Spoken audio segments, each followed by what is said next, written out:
नमस्कार दोस्तों, मैं हूं दीपक कुमार रथ। उदय इंडिया डिजिटल में आप सबको स्वागत है। दोस्तों, आज आप सबके सामने एक सवाल लेकर आया हूं मैं।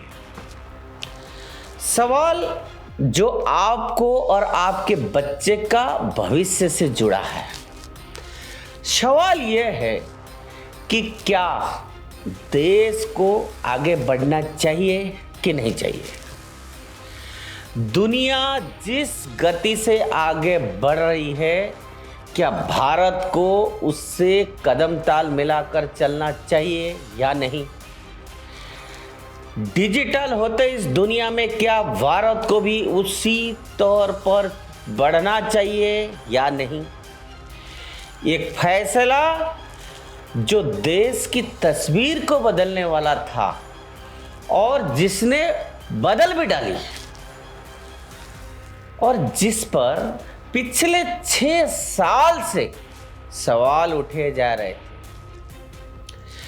लेकिन कहते हैं ना, सांच को आंच नहीं होती।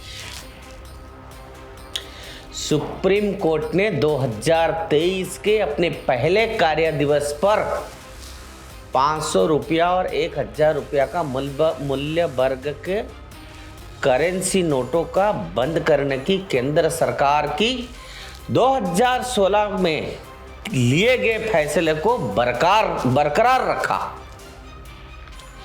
5 जजों के बीच ये जो फैसला हुआ, 5 जजों के बीच में 4 जजों ने नोटबंदी के पक्ष में वोट डाला, जबकि एक जज ने असहमति जताई।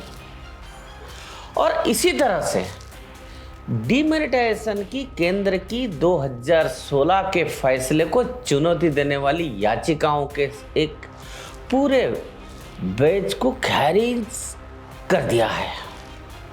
सुप्रीम कोर्ट ने सरकार की इस बदलती स्वीकार किया और नोटबंदी से पहले केंद्र और आरबीआई के बीच विचार और विमर्श हुआ था। सुप्रीम कोर्ट ने कहा कि इस तरह के उपाय को लाने के लिए एक उचित व्यवस्था की गई थी। अब जब सरकार के आर्थिक फैसले को सुप्रीम कोर्ट ने भी मान लिया है, तो डिमोनेटाइजेशन को राजनीतिक चाल बताते हुए और इस पर शोर मचाते हुए समाज में जहर घोलने वाले नेता क्या कहेंगे। डिमोनेटाइजेशन के उन दिनों में जब पूरा देश कठिनाइयों के बावजूद इस कदम के समर्थन में था, ये नेता लोगों की पीड़ा और नियमित दैनिक जीवन में व्यवधान पर फूट कर रोए। सारे इनके बारे में आप इनके चेहरा को आपने देखा होगा, उस समय फुट कर रो रहे थे। हाय क्या होगा, हाय जनता मर रहा है। और मौका परस्तों की तरह इस कदम को मोदी जी ने लोकप्रियता में कमी और उनके समर्थन आधार में दरार के रूप में देखा।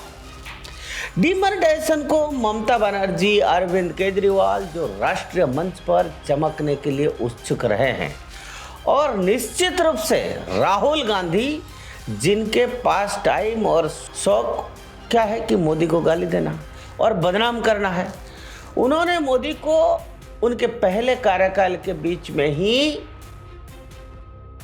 मैस्टरबोज करने के लिए अवसर के रूप में दिखाई दिया। मतलब सुप्रीम कोर्ट के निर्णय आने के बाद अब कांग्रेस की नए अध्यक्ष मल्लिकार्जुन खड़गे ने ट्वीट करके लिखा,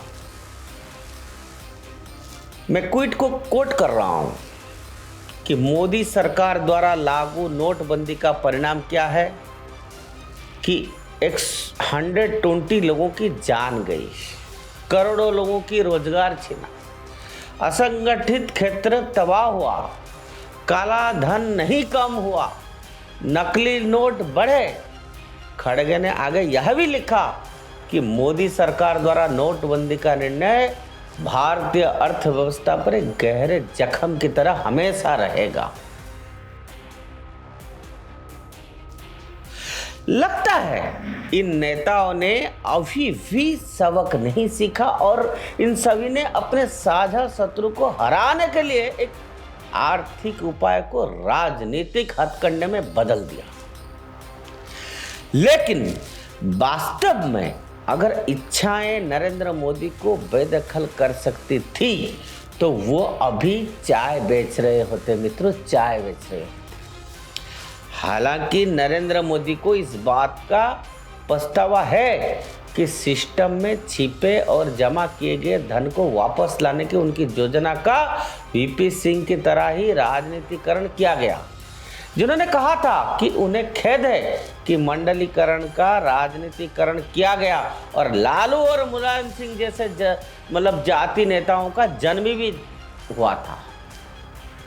हालांकि मोदी के डीमोनेटाइजेशन ने मनमोहन सिंह और चिदम्बरम जैसे आलोचकों के अलावा घातक राजनीतिक शत्रुओं जैसे ममता, केजरीवाल और राहुल को भी जन्म दिया।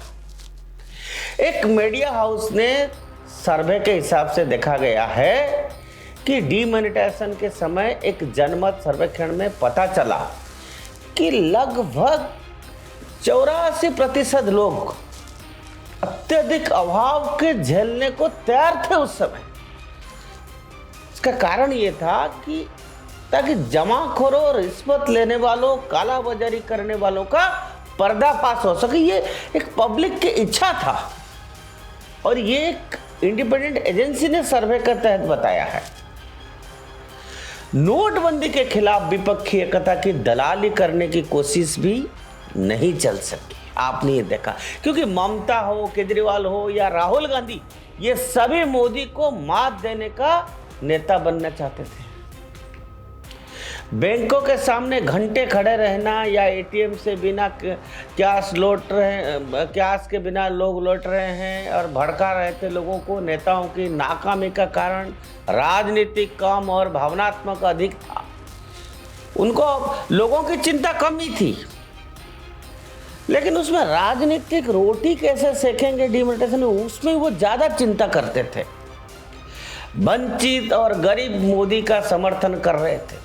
आपने ये भी देखा, क्योंकि उन्हें पता था कि बेईमानों पर संकट आ गया है। उनका मानना था कि एक बड़े पैमाने पर हेराफेरी करना या विशाल त्रासदी खड़ा करना, जैसे पूर्व पीएम मनमोहन सिंह ने मोदी पर आरोप लगाया था, के उलट वास्तव में मोदी अर्थशास्त्री डॉक्टर सिंह द्वारा अर्थव्यवस्था के विशाल कुप्रबंधन को सही कर रहे थे। मित्रों, सोचिए आप, एक दूरदर्शी राजनेता मोदी, उन्होंने आकांक्षी भारतीय और गरीबों को, उनका दिल को छुआ, जो मानते हैं कि एक बार अमीर जमाखोरों, रिश्वत लेने वालों और भ्रष्ट लोगों से पैसा निकल जाएगा तो अच्छा दिन आ जाएंगे। मित्रों, आपको याद होगा जब लगभग 60 की एक महिला से पूछा गया कि उसे कितनी परेशानी झेलने पड़ी, तो उसने हंसते हुए कहा, हाँ, लेकिन मेरे समस्या जल्द ही खत्म हो जाएगी।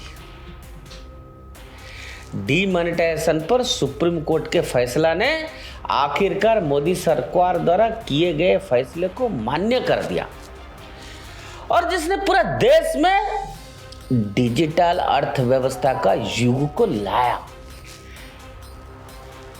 अब एक सब्जी वाला भी बैंक और ई वॉलेट से जुड़ गया है।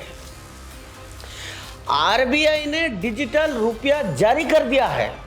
लोगों को अपने उंगलियों पर अपनी सभी बैंकिंग सेवाएं मिल रही हैं, लेकिन सिर्फ मोदी का विरोध करने के लिए विरोध हो रहा था।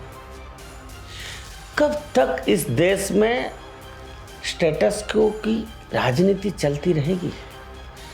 कब ये विपक्षी नेता समझेंगे कि हमें अपने देश की भविष्य के लिए भी तैयार करना है? कब तक 2 रुपया किलो चावल फ्री, ये फ्री, वो फ्री खेल, ये कब तक आप खेलते रहेंगे? आप जनता जनार्दन है मित्रों। ये आपको सोचना है, आपको तय करना है। आप ही के कंधे पर ये देश टिका हुआ है। अब ये इतने सारी डाटा जो मैंने बताया, इंफॉर्मेशन आपके सामने मैंने रखा दोस्तों, आप ये सोचिए कि उस समय नरेंद्र मोदी जी ने जो इतनी बड़ी फैसला लिया था, जिसको डीमोनेटाइजेशन के नाम पे सब जानते हैं, वो अच्छा था या नहीं था। सुप्रीम कोर्ट ने तो मोहर लगा ही दिया, लेकिन आप भी जनता जनार्दन है, आप भी उसके ऊपर सोचिए और अपना फैसला दीजिए। और मित्रों, ऐसे बातें, ऐसे चर्चा, ऐसे विचार आपको सिर्फ उदय इंडिया डिजिटल में ही मिलेगा। इसीलिए मैं बार बार आप लोगों से कहता हूं, आप लोग उदय इंडिया चैनल को सब्सक्राइब करिए और अपडेट्स पाने के लिए बेल आइकन जरूर दबाइए। भारत माता की जय।